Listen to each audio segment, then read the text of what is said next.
Yasin Betty Mali, Saso Figa Gada, Baby Unga Hambi. Hello and welcome to an agenda that must run today, courtesy of Uncle Curtis over here. But we back at nothing but football. New week. It's great to know that Arsenal is a super club. How are you guys doing today, guys? All good. Okay. Mr. Potion, how are you doing on that side? I don't know, bro. Things have changed now, bro. I don't know how to feel, bro. With all this wealth that we're about to acquire, man. I don't know what these other clubs are gonna do, bro. But hey, stop hating, bro. But hey, let's get right into it, guys. I'm not gonna talk about those boring Premier League fixtures where Arsenal drew with like 17th place Fulham or whatever. Hey, talk about new money stuff, bro. We're talking about new money stuff. We in the money leagues. Why are you hating from outside when you can't even get in? Right. So let's talk about the Super League, guys. Development that came out was Sunday evening, after the Arsenal game, and everybody got their underwear in a twist. Didn't want to say niggas. I might be seeming sexist over there. Let me get your opinions first, guys. Lucas, how do you feel about the Super League? How do you feel about some of the comments that have been coming out so far? How I feel about the Super League, quite indifferent, actually. It looks like a money grab to me, but like even if it's not... Okay. So you look like a money grab. Like remember when the top six came out with that Project Restart, what? Yeah. And then a week later, then they all agreed everything behind closed doors. That's what I think it might be. And then Potion, how you feel about this Super League? Right. Where if you're a supporter of Everton or any other team that's not in the top 6 in England, even if Arsenal are 10th, we don't care about your opinion, yeah? Hey, dog. You move on. We're getting money, dog. We don't care what you think. We're getting money out here. No, but to be honest, on a serious note, I'll take it from an Arsenal supporter's point of view, where I look at this and think to myself, because now it seems as though Sky Sports and them are trying to get people on their sides, because they've been launching campaigns the whole day where every old superstar now tells you how they've lost the love for the game. They talk about the fans. They're saying they don't even know what the proposal is, what's going to happen. But all of a sudden, it's going to affect the fans.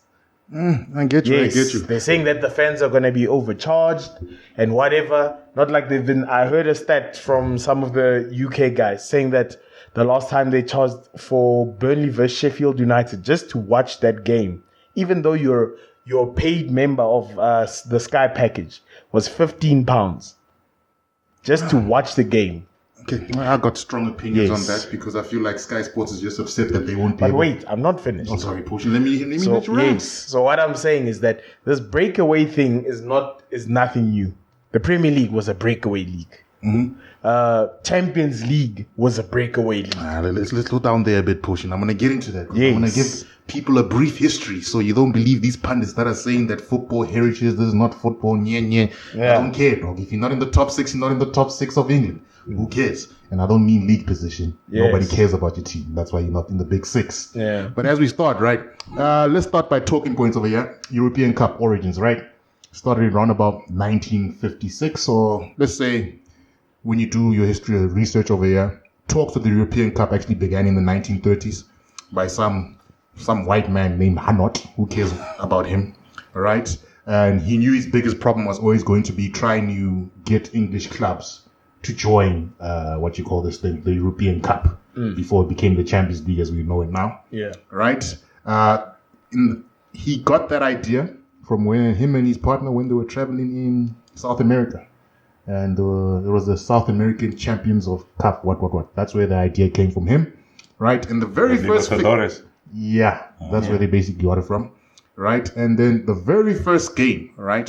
Since people want to talk about football heritage and how we shouldn't change things because it was done back then in the past. Niggas were racist in 1956. Are we keeping that part of football heritage? Not really. So let's move on from that as well. Right? I think we are keeping that part of football heritage because they don't take racism that seriously. Yeah. But make your point. Yeah. Right. The very first game in that was Wolves versus Apartheid South Africa XI.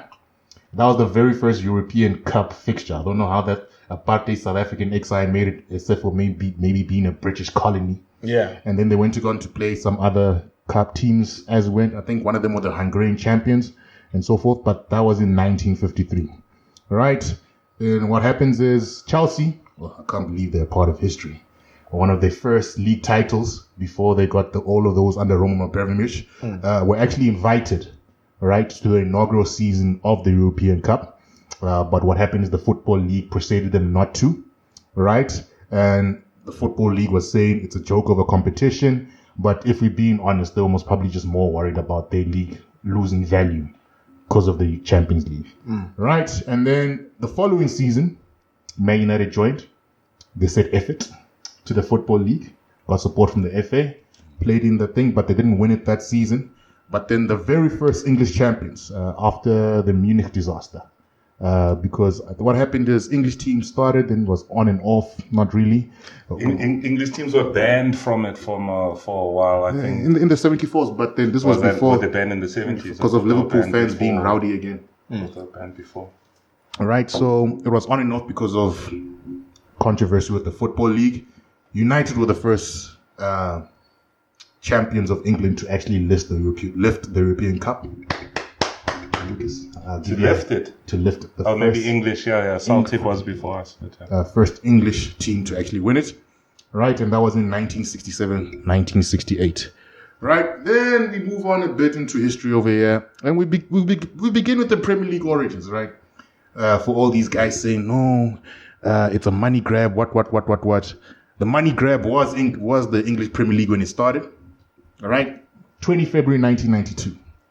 Competition was founded, first division breakaway from the Football League, right? And that was to take advantage of a lucrative television rights deal. Surprise, surprise. That's what the Super League is, right? It was started in 1995 or before that, I think, right? the Premier League.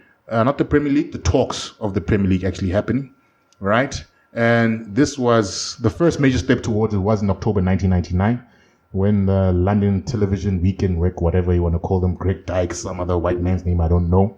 Leading up to what, the Super League? No, not the Super League, the Premier League. Because the Prem starts in 92. It starts in 92, but in 1990. Oh, the talk 1990, starts, yeah. Okay. Right? They go and speak to the big five clubs, right, at the time. The big five clubs at the time are Arsenal, Everton, Liverpool, Manchester United, and Tottenham Hotspurs, right? Those are the five big clubs at the time, right? Do you view the Super League as being any different? Yes. For why? So, in terms of a money grab, whatever, yes, it's going for the money, but this one guarantees your place in it. There's no relegation. There's no.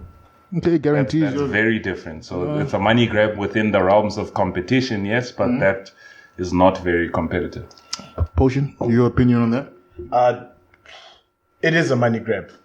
But at the end of the day, what isn't in this world? What really isn't? When they brought... it actually goes back from the times of Los Galacticos. How the hell did that happen in a footballing world? Where a football team decides we are going to buy the best players in the world. And it's okay. That happened. Roman Abramovich, a guy no one knew nothing about, comes into the footballing world and buys a team. And not just any team, Chelsea. He buys it and no questions are asked. And he keeps funding money in. Oil Personal money. No, not Yes. revenue, personal money at the time. Yeah, oil money. Manchester City, they bring in oil money. No one asks questions. And then they literally had unlimited funds to do whatever they want to do. United, the Glazers, came in and literally just because they turned it into a superpower. It was a superpower already, but they just threw in money. Yeah, they were slick. They bought Yes. it with itself. With itself. Yeah. And then, but even when we're talking about Even that, with us, well, Shab, with us, they weren't so frivolous with the spending. We kind of had someone by Arsene Wenger who was in the offices who actually discouraged that type of that type of spending. But if you look at us now, we're also part of that the American core of Premier League owners who are in there. Yeah. So you look at it and think this didn't start now. This started a long time ago because Premier League just were money hungry. Now that they're taking it out of your pocket and saying, hey, we can do this ourselves. We don't need you. Like, now everyone's hurt. Screw you, man. Yeah, on that. But let's delve into what Lucas says, where he says he views it as not being similar to what you call this thing, the Premier League breakaway. I do agree with him in one sense that a team can get relegated or not. But the major difference I view in this way, I don't know if you guys view it in a different way, is these clubs didn't say they want to leave their respective league. They just said, screw the Champions League. We're not making any money off the Champions League that we would like to. We just want to play our own league, where the most valuable clubs in the world will generate revenue, and then we'll split that amongst ourselves, right? So we can stop these COVID losses, right? Does that change your opinion whether it's a good idea or not for these clubs? Because at the end of the day, it's like Arsenal is sitting at 10th. People are busy arguing that they don't deserve to be there, right? And it's like, okay, cool, we hear you on that, but these chats started in 2009. It's not a chat that started last year where West Ham can say, oh, now we're Super Bowl. Nobody cares about West Ham besides people who stay in West London or wherever they stay. Yeah. You get what I'm saying? So how do you view it in that sense? Actually, wait. I wanted to actually bring up a separate point, but I will bring up that topic. Because I saw someone actually arguing the point that UEFA has been making so much money off the European teams. Essentially, they make like 4 billion euros. So much. They make 4 billion euros each tournament. But the prize money, the collective prize money they give out to the teams is like about 100 million. Yeah. Because cup final, you get 16 million. If you win, you get 16 million. If you qualify from group stages, it's 900,000 euros. Like, I saw the numbers, but essentially, like, if you put all that prize money together, it's 100 million. So they pocket the rest. Like, you'd expect to be taken care of in times of crisis. No, I get where you're coming from, because even what Real Madrid president was saying was Perez, that in the sporting world, everybody knows LeBron James' salary. Everybody knows how players earn and so forth. But when you look at the officials in La Liga, we don't know how much they earn. When you look at the UEFA president, we don't know how much they earn. People have been having to take pay cuts, but the top guys at UEFA, we don't know what they earn. We don't know if they're taking pay cuts. So we're looking after ourselves, because by 2024, we don't see many clubs lasting that long. So we need... So it's a money grab, but in a good sense. But Lucas, your opinion on that? So two things on the money grab perspective, right? Because obviously everyone is leaning towards the essence of football as in what football was. But then, this is maybe not really a FIFA thing, but is UEFA a trustworthy organization? No. No. Never mind FIFA. Never mind. Let's leave FIFA. Yeah. FIFA is a corrupt organization on its own. Yeah. So I mean that's one thing. So you see where the money grab comes from. I mean they sort of feel like we are the product. We should sort of dictate you know how things go in that. So from that perspective, that is what it is. From a will it be competitive perspective, look, there's 12 top teams. Right, so that would be interesting to watch, And to tell you, right, but it would just be hard to tell you the truth. Do we actually know what the Super League's model is? It's 12 founding members. 15 of the founding members, when they add the other 3, will stay.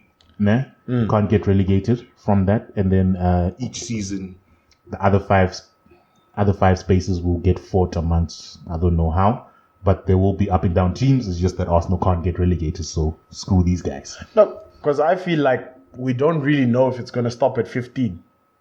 Because I'm sure 15 is what they're trying to lock in now. 20, they want to lock in 20.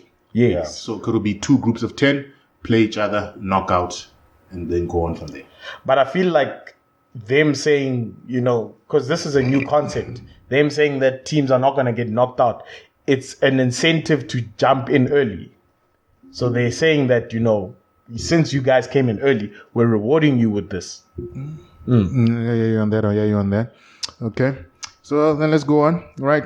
Super League, as I was going to say, Florentino, not Perez, was just talking about they will have a system of relegation and it will appeal to a new generation of younger football fans and so forth and stuff like that. But now let's talk into the controversy where people believe that some clubs shouldn't be there. Lucas, let's talk about your boy Gary Neville busy slating Arsenal there left, right and center like his club deserves to be there also. How do you feel about that? And your opinion on it? There's no criteria for how these clubs have been chosen. Let's put it the criteria is how much money is in your pocket. Not even your fan base. Eh? How much money can you make us?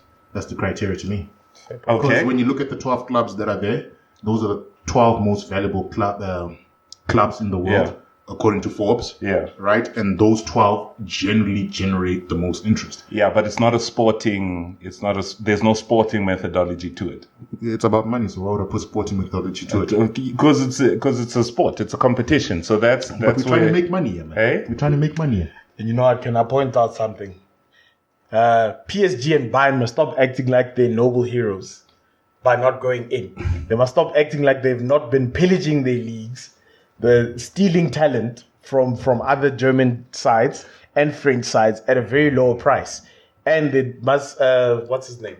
Bayern mustn't act like they haven't won the Bundesliga 10 times in the last 10 years. It's more beneficial for them to stay and keep, a close relationship with their league than it is for them to go and say, with the other big money guys. And, I get you, but we'll get into PSG and Bayern just now because they're like with the PSG owners, they linked to the Qatar World Cup and the 1,000 deaths that have happened over there. They were not going to go against UEFA and FIFA at this moment in time. Yeah. Bayern Munich, in their league, they have 50+1 ownership rule over there, where the fans own majority of the clubs. The clubs, 51%. And that's why RB Leipzig is very hated over there because they feel it's private owned. Yeah. But we'll discuss that now because Bayern Munich, nobody can hold, in my opinion, the moral high ground. Because the moral high ground there is none. It's a money grab, just like the Premier League was a money grab. Because before the Premier League, television money was split across the football league. Then they said, no, our product is more valuable. And then it's not split across the football league anymore. So it did make the likes of Everton, who are saying that it's a disgrace that they fell out the top 6. Nobody cares about Everton since 1990 and stuff like that. But let's talk about your boy Gary Neville, dog. Sure. Just sort of on that point, remember, so the Premier League was 20 breakaway clubs that negotiated as a stable of clubs, which is probably what these same clubs are doing now, but who knows. But to Gary Neville, look, it's one man's opinion, and look, where he's coming from, maybe what he's saying is wrong words or whatever, but where he's coming from is to say these clubs that haven't been competitive, because I mean now we can put Arsenal, we can put United, we can put the 2 Milan clubs. Yeah. That, hold on, these guys struggle to get into the Champions League and they're just being handed this superior competition without threat of relegation. That's the point he's getting to. He's sort of saying, but hold on, these clubs aren't even the best in their respective things. Just with Porsche, let me ask you, do you view these teams as being superior? Is this competition already deemed better than the Champions League because of these clubs? Because these clubs just said, basically, we're not going to compete in the Champions League. If it's your opinion that this league is superior, it's because of these teams. It's not because of the competition itself. It's because of these teams that are playing in it that we view it as superior. Champions League is still going to be there. Can we already view it as superior? No. But that's how everybody's viewing it already. No, to tell you the truth, I feel as though, from a point of view of the number of fans, it is superior to the Champions League. If they take away the teams, if those 12 teams, if they take away, okay. Yes, what I'm telling you is that those 12 teams know they've got weight behind them, okay. And which is why they did this. Mm-hmm. And I think the reason why they were fighting, I'm not sure. Correct me if I'm wrong. They wanted to get the new Champions League format started next year, and UEFA wants to get it started in 2024. That was one of the main reasons why this was accelerated, because they're saying that start this new format so we can increase revenue a bit. And then UEFA opted to say, nah, we're going to wait. And that's why this thing happened so quickly, because it was always a threat. But now it seems as though it was accelerated at some point. But to tell you the truth, I feel as though it's a shame because it will take away that whole competitive feeling because it's now an American it's an American model. It's an American model of sports. It's the same as NBA. It's the same as NFL. You're there. It doesn't matter what you do. You're a small side and you just keep making money. I hear you, but I was like, Lucas, who cares about West Ham being in the Champions League besides West Ham fans? To UEFA, they're going to lose money because another top team is not there. It's not like Man City is a cash cow to UEFA now. They barely fill up their own stadium. Yeah. But they're there because, well, they got the money backing and stuff like that. So, I understand that, you know. So look, on a perspective of, on a money perspective, yes, no one can play the moral high ground. From a moral perspective, no one can. But from a sporting perspective, that's where I'm like. But which competitions does it take away from? Hey? This is like a preseason. You could argue this is a preseason. How could you argue they won the midweek slot? It only takes away from UEFA. It only takes away from UEFA. And to them, it's because they need those clubs. Arsenal is not in the Champions League now. They go and play in another competition apart from the Champions League. What does it matter to UEFA if they believe their product is superior? Yeah, I hear you, but like I said, on a sporting perspective, that's the only place where I'm like, hold on, 12 guaranteed teams. Yeah, to tell you the truth, I'm also a little bit like there is a part of me that's like thinking to myself, okay, you know what, this is messed up. The magic of the Champions League is not going to be there anymore. There's a possibility. Yeah. There's a possibility. And look, the American models, you buy a franchise. David Beckham's Inter Miami. Yeah. He bought the franchise. He's putting it in. Now, maybe I'm going too far with this, but for example, they look at it and they say, we've got 3 teams in London. We've got 2 teams in Manchester. Let's rather move one of these to Moscow, which is what happens in American sports. How often does a franchise move from one city to another? Okay. Because you can't get rid of these guys. True, you're concentrated here. That's what I'm saying. Fundamentally, there's some things we won't know if they'll change. Okay, fine. I can agree with that. We don't know, but we don't know the details behind it as per se right now.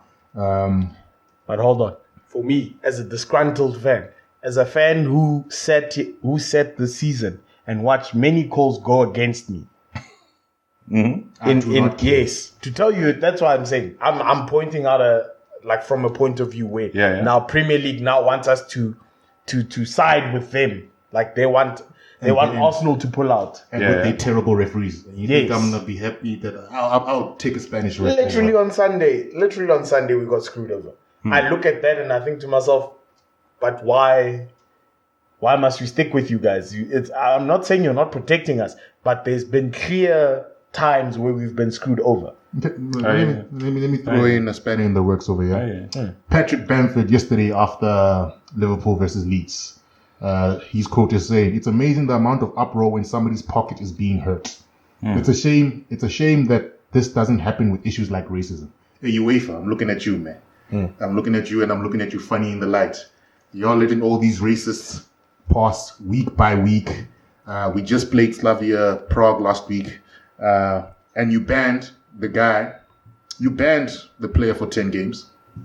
Whoop-de-doo. They're still going to be racist next week. Nah? And at the same time, you banned the player who was racially abused. For retaliating. They gave him the same punishment for retaliating. Okay. As for the racial act committed. So then I'm sitting over here. How does UEFA look at themselves when they are very quick to say we want to ban clubs out of European competition, like we don't want you here, compared to when players suffer racist abuse week in, week out? It's nothing new. We've had this kick racism out of football campaign in England, all over the world, since maybe even 2004, when players have retired now and they're still receiving racist abuse. And now they're even getting online abuse, busy calling them monkeys and so forth. Can we take these organizations seriously when they say, no, it's for the fans, it's for the players, it'll ruin football, when what they allow in football is racism and things like that, and they've been doing money grabs? Why should we take you seriously? No, I agree. I completely agree with that. UEFA's done us dirty. UEFA's let a lot of things go by. So right now it's kind of hard to choose the devil. Which devil are you going to choose? the devil who's been locking you in the basement and beating the cuck out of you for years, or some new devil who's coming with a new story. They're both devils at the end of the day. But like right now, I've got resentment for the one who's kept me locked up in the basement. So that's how I look at it, as in like, nah, like it's just one of those where I look at you. If I'm saying things have gone okay, they're not perfect. They've gone okay. Someone's coming and saying that they're going to propose this new revolutionary thing. I've got a bad feeling about it, but now I'm turning around and I'm looking at the guy and saying, why must I side with you? Okay, and Lucas, your opinion over there? Honestly, no trust for you, Uefa or delegates or whatever that.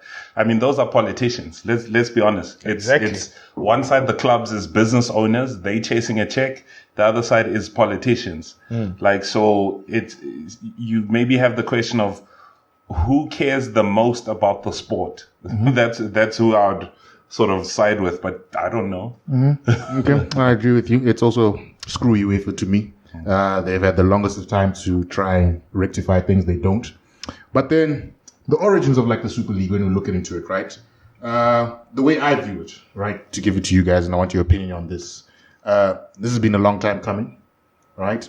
These clubs, especially the more traditional big clubs, we're talking about Arsenal, Man United, Juventus. All of them, aren't they? All those 12, aren't they? Man City, come on, get out.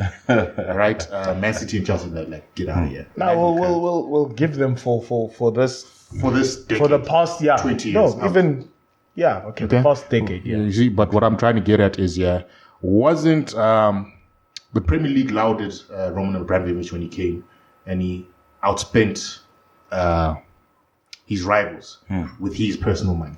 Everything was good over there. Man City come and they did the same. It was good for their product. Outspent their rivals.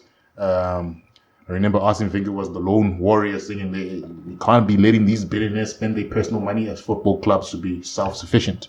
And then we get to a point of where Man United, Arsenal, Liverpool can't really keep up with these billionaire owners who just pump money into the club because they want to and say, you know what, man, we also need more money. Let's start a Super League. Right? Because even with reading some comments and quotes over here, Chelsea and Man City didn't really want to join, but the other 4 Premier League clubs joined, so they were like, we can't be left behind. So to me, the basis of this, it's a money issue of a club should be self-sufficient and should be running on a self-sufficient basis because we can't keep up with these rich sugar daddies, right? Do you think that's where this started?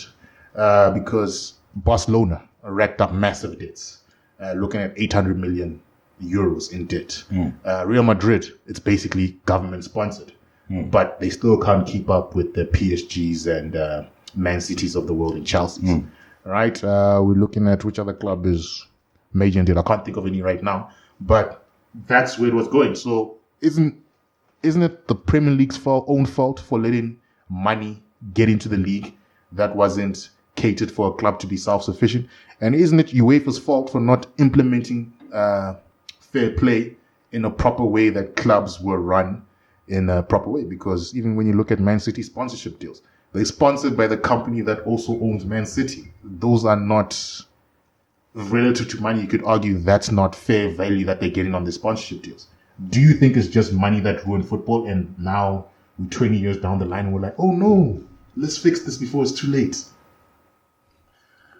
So yes, I mean, money obviously played a big role in football, and I think that's where FFP came from, financial fair play came from. I mean, that's why, remember City got thrown out the Champions League and then they appealed and came back.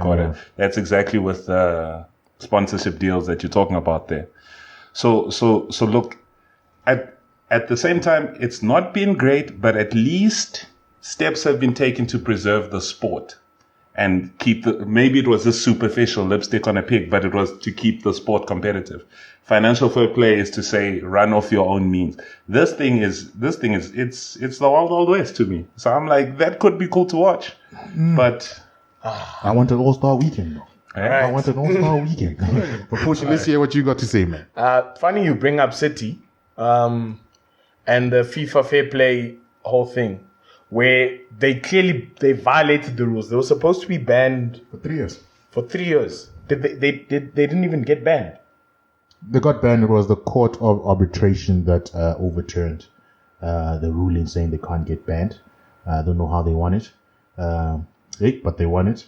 It's the same thing. That's why I'm saying I look at that and think to myself, like, dude, yeah, Shab, you on paper you try to stop it, but like nothing happened. Things just kept going. It's same with Chelsea. They'd broken FIFA fair play for long. How many players do they have on loan? That's why they didn't really want to go, in this thing. They only went because have Chelsea broken fair play rules? I think they've I don't think so. Signing rules. No. Yes, they've broken signing rules, and I think they're going to implement a loaning rule because like Chelsea has like 60, so many players on loan, and essentially that's quite messed up. You buy so many players and then you just keep them on loan off your payroll for now. That's kind of messed up. So I think if you look at that and you think to yourself, Chelsea weren't so adamant. UEFA's treated them well. They don't really punish them. They just give them a slap on the wrist. City as well, same thing, slap on the wrist. Why should they leave? Okay, I hear you guys. So, are we yay or nay for the Super League, guys? Because as an Arsenal fan, it's screw all you guys that can't get inside the club. I'm leaning towards yes, right? And the only reason I'm leaning towards yes is because every single argument I've heard against does not make sense. It's just people looking after their own self-interest. They're not pointing out as to how it'll ruin football. Especially when these clubs said, we are not going to leave the league. We'll still play our league fixtures. We just don't want Champions League. All right. Also, another point that I wanted to bring up. Isn't this just football evolution? When the European Super Cup started, everybody was saying, no, we can't do this. What? It will ruin football. It happened. Right? Premier League started, no, you can't do this. No, it will ruin football. It happened. Billionaires came in, no, it will ruin football. It happened. Right? What's stopping it from happening now?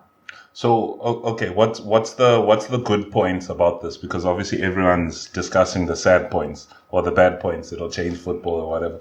What will the positives be? To tell you the truth, for me, I feel as though the Super Cup, I have a feeling it's not going to happen. But there's going to be a negotiation that's going to happen amongst the clubs. Because I feel as though these 12 teams didn't just decide to do it now. I'm pretty sure they've done their research to see that this is a possibility. I don't think they want to essentially disband the UEFA, the Champions League. But they're saying, hey, we can do it. Yeah. But I think they just want to be listened to. I feel as though that's the path that it's going to go to. Money. Okay. No, they obviously do want money. I'll say You've been contributing so much revenue over the years, and then the 2 years, the only 2 years where you need these guys, they just tell you, bruh, tough luck. Hardy. Come on, bro. I'd also good be points pissed. to me. And they say I would never have to watch Arsenal versus Burnley week in, week out. I'd rather watch Arsenal versus PSG. I'd rather watch Arsenal versus Madrid. I'd rather I like watch the- Arsenal versus Barcelona. It's more entertaining games. I like watching Arsenal Burnley, bro. I don't, bro. Those refs are terrible. We saw what happened with Arsenal Fulham. No, sharp. I get you with the refs. Maybe that's also something that they could argue, because you see now FA, especially this season, FA's been saying some outrageous things like I think they're saying that basically refs can't be criticized. Like they now refs are like this holy thing. They said when fans come back, fans must clap for the refs. That was a proposed move. They've come up with a lot of moves where essentially a ref is protected.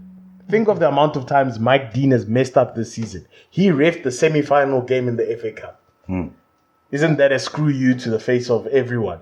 To say, dude, we don't care what you think. This guy will come back. He'll come back in 2 I hear you, weeks. Potion, but we'll come back to those refs when we get to the second part of this thing. But as I was saying, isn't just natural evolution of football. Things change.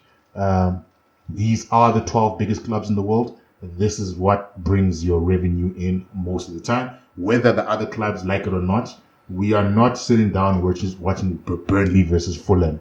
For Fulham, we watch every team that includes one of the big six in England, right?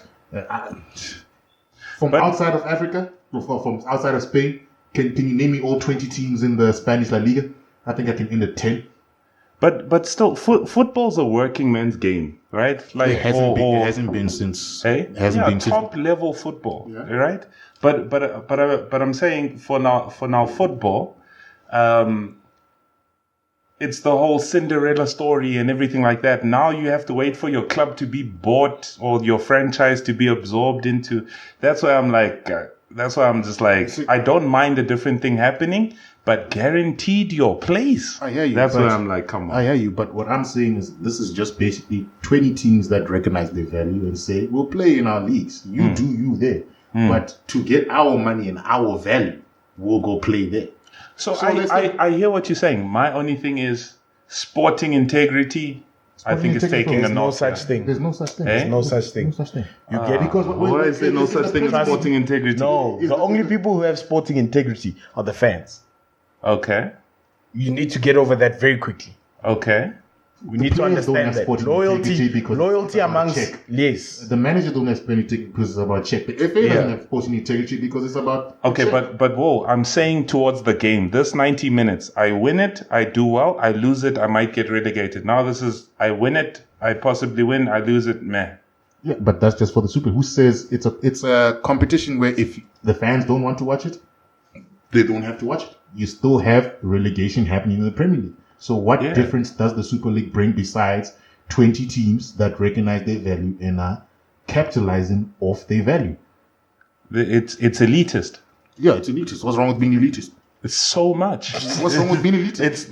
That's what I'm saying. It's the whole essence of what football is. There you've gone too far, Chris. What's wrong with being elitist? No. If I'm a 10 and you a 6, why am I chilling around with 6s? I'm gonna chill with 10s. No, man, that's not how the world works. But I'm just No.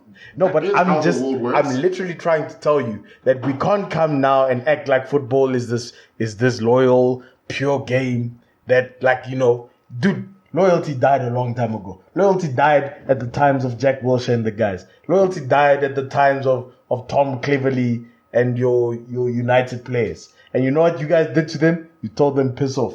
Go. We don't want you anymore. What United players don't? United doesn't throw away games. You're throwing away JC Lingard. How are we throwing him away when he's still earning 100k and shining at West Ham? He's going to leave. Yeah, he's going to leave. He's not going to get thrown away. How? No, but I'm just Stories trying to come tell an you. end. You got Bruno Fernandes, just the better player. Bye bye. It's not a bye-bye. It's It is. Shut up. That happens in football. There's a that's why transfer window. That's why we say there's no But yeah, loyalty. that's what I'm saying. He's not thrown away. He's thrown away. It's not loyalty. Dude, now That's let's not not loyalty. let's not use standards of 2010's time or like 2005 and, you know, try bring loyalty in. Dude, loyalty died a long time ago. Loyalty died when City succeeded in this league. Loyalty died when City stadiums, when there's new City supporters going around in the streets. That's when loyalty died. Loyalty died when Los Galacticos became a thing, and now kids are supporting Real Madrid. You know, it didn't even matter about the thing. It's just, Ronaldo, Beckham. That's when loyalty died. Sure, I hear you, right? I hear you. And that's towards loyalty. I'm saying sporting integrity. If I finish last, the team that finishes first in the other league will swap places. See, but I'm not good enough for here. They need to test themselves against this level. Okay, but that's why I'm saying sporting integrity. That my only issue is you can't be relegated. But it's not a league. Eh? It's a cup competition at the end of the day. Yeah. It's a cup competition. We invite who we want to play in this cup competition. Yes, so it's self-serving. I'm not arguing against you. I'm just saying. You're just identifying the flaws. Yeah. And that's yes. But what I'm also saying is that this thing is not set in stone right now. All they're trying to do is ruffle up the feathers for Uefa. Yeah. I'm pretty sure that they can come to a compromise. No, I'm sure they will. That's why I said, remember that the Project Big Picture thing they put in England, the same top six, where they're claiming two of us didn't want to. You were the same clubs that wanted to do the other thing. No, exactly. But it's one of those. And then what were their proposals? No relegation, Premier League 2, blah, blah, blah, blah, blah. Then a week later, then they came to a conclusion. Yeah. Right. But that's the end of part 1. All I can say is, sorry you can't get into the club, man. It's life. Everton, Sheffield, you're not a big club like you think you are. we'll move on.